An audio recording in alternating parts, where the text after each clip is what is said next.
Assalamualaikum semuanya. Kembali lagi di Zona Overthinking.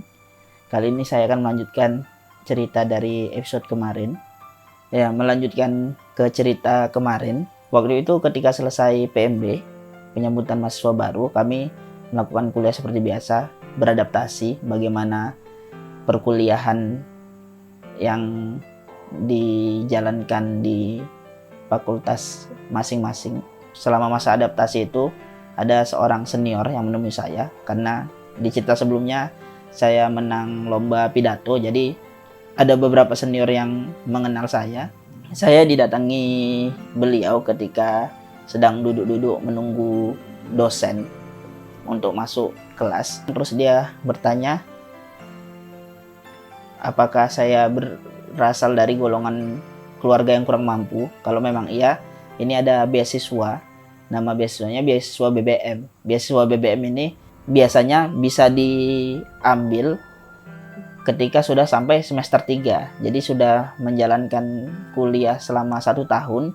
Di semester ketiganya baru kita bisa ngambil beasiswa BBM. Tapi karena belum memenuhi kuotanya untuk yang semester ini, jadi dia membantu bagian kemahasiswaannya untuk mencari mahasiswa agar bisa memenuhi kuota dari beasiswa BBM itu. Jadi dia bertanya pada saya dan saya iakan, saya bilang saya berasal dari keluarga yang kurang mampu. Kemudian dia ngasih contoh berkas apa-apa aja yang harus saya isi, ada formulir pendaftaran beasiswanya dan sebagainya lah. Jadi satu lagi dia minta surat keterangan kurang mampu dari kepala desa atau lurah tempat kita tinggal. Akhir pekan saya pulang ke tebing untuk ngasih tahu ke orang tua dan membantu nyiapkan berkas. Mungkin seperti berkas surat keterangan kurang mampu dari kepala desa, itu bapak saya yang ngurus, sementara berkas-berkas lainnya saya siapkan sendiri. Selesailah semua berkasnya, kemudian saya kembali lagi ke Medan dan menyerahkan berkas itu ke senior saya. Kemudian senior saya memberikan berkasnya ke bagian kemahasiswaan di dekanat. Tidak berapa lama setelah itu saya dipanggil ke bagian kemahasiswaan. Ternyata ketika dipanggil ke sana, saya dimarahi, nggak tahu kenapa saya dimarahi. Ibu itu bilang, kamu kenapa ngambil beasiswa BBM? Padahal nama kamu udah terdaftar di beasiswa bidik misi. Pada saat itu saya kaget, terus istighfar, astagfirullahaladzim. Terus ibu itu makin marah, kok astagfirullahaladzim, ini beasiswa bidik misi loh. Kamu harusnya bersyukur dapat beasiswa ini, bilang alhamdulillah bukannya astagfirullahaladzim. Waktu itu saya lebih ke kaget karena nggak tahu menahu kenapa nama saya ada di beasiswa bidik misi itu. Saya nggak tahu beasiswa bidik misi itu apa dan bagaimana cara mendapatkannya. Dan saya pun nggak pernah tahu kalau beasiswa bidik misi itu ada. Apalagi kami ini angkatan pertama, berarti kan baru angkatan awalnya aja, angkatan uji cobanya. Tiba-tiba nama saya tercantum di situ sebagai penerima. Saya nggak ngerasa daftar apa-apa. Ya udah, terakhir ibu itu bilang, oh ya udah, kamu cari infonya ini tentang beasiswa bidik misi, cari aja di internet. Jadi akhirnya saya ke warnet waktu itu bersama teman saya, ke warnet. Ya, akhirnya saya buka-buka tentang beasiswa bidik misi. Ternyata tadi itu beasiswa yang diberikan oleh pemerintah untuk mahasiswa kurang mampu. Jadi kepanjangan bidik misi itu beasiswa pendidikan miskin berprestasi, kalau nggak salah gitu. Jadi syaratnya kita harus miskin dan kita harus berprestasi. Jadi kalau kalian tidak miskin tapi ngambil beasiswa bidik misi, berarti fix mental kalian mental orang miskin. Jadi ketika pertemuan selanjutnya dengan bagian kemahasiswaan, di situ akhirnya ibu itu menjelaskan bersama dengan beberapa mahasiswa lain yang ternyata namanya terdaftar juga sebagai penerima beasiswa bidik misi. Jadi disampaikan bahwa beasiswa ini sifatnya baru dan normalnya kita mendaftar ke beasiswa bidik misi ini dari sekolah. Jadi ada beberapa teman saya juga yang memang penerima beasiswa ini, dia mendaftarnya langsung dari sekolahnya. Dan karena ini beasiswa baru, informasinya juga belum tersebar luas waktu itu, jadi banyak universitas yang kuotanya kurang dari target yang diberikan oleh pemerintah, sehingga kampus-kampus tersebut mengambil inisiatif untuk mencari di database mahasiswa yang sudah kami isi ketika daftar ulang, mahasiswa yang mengisi kolom gaji orang tuanya di bawah 2 juta. Jadi setiap yang mengisi di bawah 2 juta, maka dia otomatis namanya akan dimasukkan sebagai calon penerima beasiswa bidik misi ini. Kemudian mengisi formulir. Setelah mengisi formulir, kami melakukan tes wawancara. Pertanyaan yang ditanyakan pun sederhana dan simpel, seperti pekerjaan orang tua, tanggungan, terus kondisi rumah, jumlah aset yang dimiliki, jumlah kendaraan, dan hal-hal yang seperti itulah. Singkat cerita, nama saya dan nama Yudi, teman saya yang sama-sama tinggal di musola, itu keluar sebagai penerima beasiswa bidik misi. Sementara teman saya yang ketiga, si Irfan, nggak tahu kenapa namanya tidak terdaftar sebagai calon penerima. Tapi itulah tadi mungkin kehendak Allah Subhanahu wa Ta'ala. Kita nggak tahu siapa yang dipilih dia untuk menerima beasiswa ini. Ketika kami sudah menerima beasiswa ini, kami dituntut untuk melengkapi persyaratan-persyaratan yang ada, yang saya sebutkan sebelumnya. Persyaratannya tidak jauh beda seperti persyaratan beasiswa BBM. Jadi seharusnya persyaratan saya sudah terpenuhi nih. Tinggal saya ngambil ulang berkas. Ketika saya datang ke bagian kemahasiswaan, ternyata berkas saya sudah entah kemana. Karena dari beberapa minggu sebelumnya sudah disuruh mengambil berkas itu. Hanya saja karena saya orangnya suka menunda-nunda, saya bilang nantilah.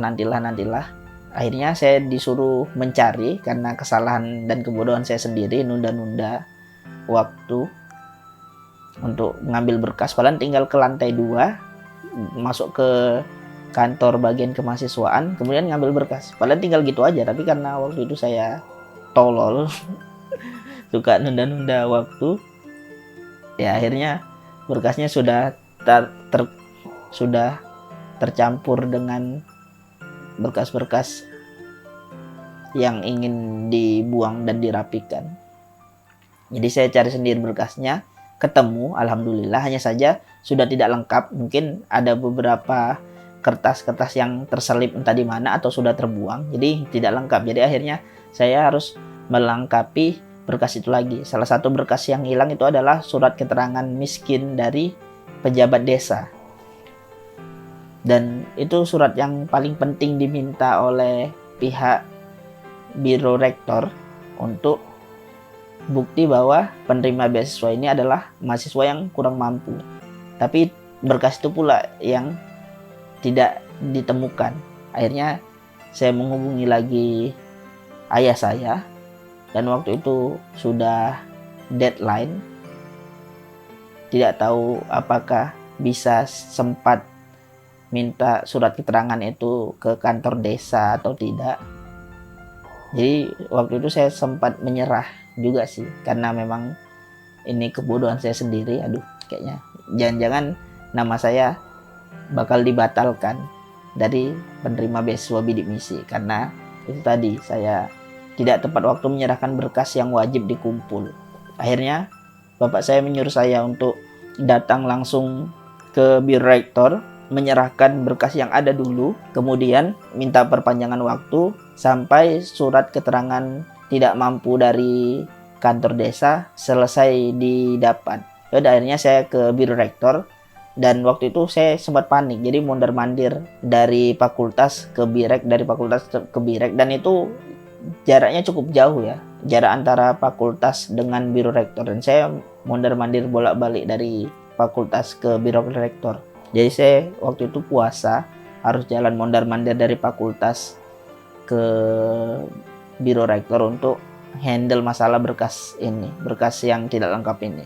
Dan itu tidak akan terjadi kalau seandainya saya tidak menunda-nunda waktu dan tidak mengulur waktu sampai deadline baru mengumpulkan semua berkas yang ada atau menyiapkan semua berkas yang ada. Nah, ternyata ketika saya datang ke biro rektor, waktu itu pun saya orangnya penakut dan ragu-ragu. Saya mau jumpai pihak biro rektor yang mengelola beasiswa ini, saya ragu-ragu, takut dimarahi, takut nanti dibentak dan sebagainya lah. Pokoknya ada ketakutan terbesar, ada ketakutan yang sangat besar di dalam diri saya. Padahal ketika saya datang ke sana, kemudian ngasih berkas itu dan nyampaikan masalahnya, ternyata mereka cukup welcome. Mereka hanya mengatakan, oh yaudah, bawa aja dulu berkasnya ini, nanti kalau udah dapat surat keterangan kurang mampunya, masukkan ke berkas ini, baru kasih ke kami lagi aja, biar nggak terpisah nanti. Takutnya ini kan udah bercampur terus payah nyari berkasnya kalau belum lengkap sudah dikasih. Jadi ya tunggu lengkap aja. Ya nanti setelah lengkap baru kamu serahkan ke kami. Setelah saya lama di kampus dan memahami birokrasi kampus, saya baru tahu bahwa ternyata pegawai di kampus ini orangnya nggak mau repot. Kalau mereka membatalkan beasiswanya hanya karena kita telat ngasih berkas, ya mereka harus susah-susah menyeleksi mahasiswa yang lain lagi, dan mereka tidak mau melakukan itu. Jadi ya selama kita ngumpulkan berkasnya, terserah kapan ngumpulkannya, yang penting dikumpul dan mengikuti peraturan yang ada, mereka tidak ambil pusing. Seperti kalau ada isu IPK-nya di bawah 2,75, beasiswa bakal dicabut, hal-hal seperti itu. Atau kita nggak masuk-masuk kuliah, beasiswanya dicabut. Sebenarnya mereka tidak mau melakukan hal itu juga, karena ketika mereka mencabut beasiswa kita, mau tidak mau mereka harus menseleksi mahasiswa lain untuk sebagai pengganti kita, dan itu hal yang merepotkan. Makanya selama kita mengikuti peraturan yang mereka buat, selama kita mau melaporkan kepada mereka kendala kita dan minta keringanan dari mereka, maka mereka akan memberikannya. Karena itu tadi, mereka nggak mau repot harus menyeleksi mahasiswa yang lain lagi. Kemudian untuk membatalkan beasiswa kita juga kan harus buat pelaporan ke pusat. Beasiswa itu langsung ditangani oleh pemerintah pusat, seperti itu. Setelah datang ke biro rektor, kemudian memperoleh keringanan waktu untuk mengumpulkan berkas-berkasnya, saya menghubungi bapak saya dan memberitahu kondisinya bahwa bisa diundur pengumpulan berkasnya. Kemudian hari itu juga ayah saya langsung ke kantor desa minta tolong dibuatkan surat keterangan kurang mampu dari kepala desa. Setelah selesai, kemudian malam harinya bapak saya pergi ke Medan hanya untuk menyerahkan surat keterangan kurang mampu itu malam itu juga. Jadi dia malam-malam berangkat dari rumah naik bus. Dia berangkat sekitar pukul 5 atau pukul 6 gitu, karena nyampenya jam 7 atau jam 8 seingat saya. Pokoknya sudah malam lah dia ngubungi, dia mau nyampe. Akhirnya kami ketemuan di kampus pada saat itu, di warung kopi dekat kampus lah. Kemudian kami duduk, dia ngasih surat keterangan itu, kemudian ada ngasih makanan lah dibawa dari sana. Kemudian kami duduk di warung kopi itu, minum sebentar, ngobrol-ngobrol. Saya lupa ngobrol apa, sepertinya nggak ngobrol banyak karena saya juga orangnya pendiam di keluarga, nggak terlalu banyak ngobrol. Dan setelah selesai itu, setelah selesai istirahat sebentar di warung kopi itu, dia langsung pulang. Jadi saya suruh nginap, dibilang dia nggak usah karena masih ada kerjaan besok. Dan itu tadi, waktu itu saya orangnya bodoh amat. Dalam artian nggak terlalu mikir itu. Yang saya pikirkan, oh ya udahlah, apa berkasnya udah dapat. Dan pas saya mikirkan perjuangan bapak saya yang benar-benar jauh datang dari tebing, 2 jam perjalanan, hanya ingin memberikan berkas itu, kemudian balik lagi ke tebing. Dan itu sudah malam, saya nggak tahu apakah dia mudah dapatkan bus atau harus nunggu lama baru bisa dapat busnya. Saya juga nggak tahu dan saya nggak bertanya waktu itu. Bahkan saya nggak ada nanya apakah dia sudah sampai rumah dengan selamat atau tidak. Sampai akhirnya ketika mau buat video ini, saya juga berpikir, oh itu tadi, ternyata banyak pengorbanan yang diberikan orang tua kita. Tapi kita nganggapnya itu hal yang biasa saja. Oh ya, itu udah kewajiban orang tua. Oh ya, itu memang harus dilakukan dia tanpa sadar bahwa yang dilakukan dia itu adalah hal yang luar biasa. Jadi itu mungkin cerita dari saya. Mudah-mudahan kita bisa menghargai orang tua kita. Kalau mereka masih ada, bahagiakanlah mereka. Kalau ternyata mereka sudah tiada, doakanlah. Beri hal terbaik yang bisa kita berikan kepada mereka. Sekian dari saya. Assalamualaikum warahmatullahi wabarakatuh.